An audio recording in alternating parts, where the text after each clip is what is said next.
Riggs and Nick Diaz got in a fight. No, not in the octagon. At the hospital after their fight in the octagon. All right, now this is a well-documented story. And this goes back, gosh, guys, this would have been like 2006, 2007. I mean, I remember that night that they fought. So I've never talked to Nick about it. I've never talked to Joe Riggs about it. I just spoke to Joe Riggs. And I go, Joe, I'm sure you're told this story 100 times, but what happened in the hospital with you and Nick? So these guys have their fight in the octagon. They get taken to the hospital. I mean, it's a knockdown, drag-out fight. They're both on gurneys. Nick's got at least Nate with him. I think Nick has all his cornermen, but the only one that I know there is Nate.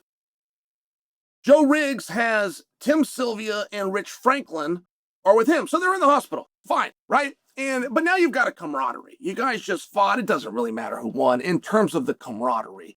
You share this, not to mention that fight was really close. Like nobody would have to come out of that thing feeling embarrassed. It's one of these things where the idea of camaraderie is definitely going to be at play. No, wrong, false. So somebody interviews Joe Riggs. And again, Nick's right there. Like they're both getting treated. Got the IVs in. They're doing their thing. Somebody interviews Riggs. This is all according to Riggs. And Riggs says in the interview, he makes a statement, I feel like I could have done better. So Nick hears that. Like, you think you could have done better? Let's do round 4, bitch. Yells this to him. Let's do round 4, bitch. But he's not kidding. So somehow that kind of like dies down and it ends up at some words. Then Joe's got to go and do a drug test. He's got to give his drug test to the commission, and they came to the hospital to collect the sample. Okay, great. Nick's got to do the same thing. Somewhere they go and they're in a line, and it happens in the line. So Nick hits him, and Joe said that he went down and he saw his tooth flying out of his mouth. So now that he's down on the ground, he just tries to turn this into a double leg. It all gets broken up. Nate gets involved. However this whole thing goes, but Joe says there's blood everywhere, and he can't quite figure that out. Like, I know my tooth is gone, but there's blood everywhere. Well, what it was, the IV got ripped out of his arm. So when the IV gets ripped out of his arm, now the vein is like squirted. It was a mess, and I really didn't know that part of the story. I knew they argued. I knew they were in the hospital. I knew things weren't okay, but I didn't know that piece of the story. So later, they're at a UFC, and they're in line.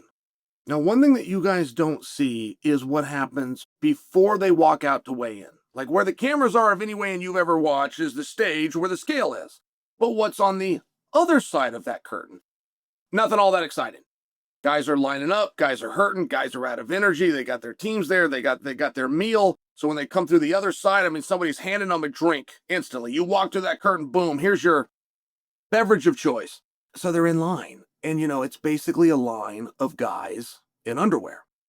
So, but you got to picture that to really appreciate this story. So Joe sees Nick, and in Joe's mind, he was jumped by Nick. He owes Nick a jumping, so he walks up and kicks him in the back.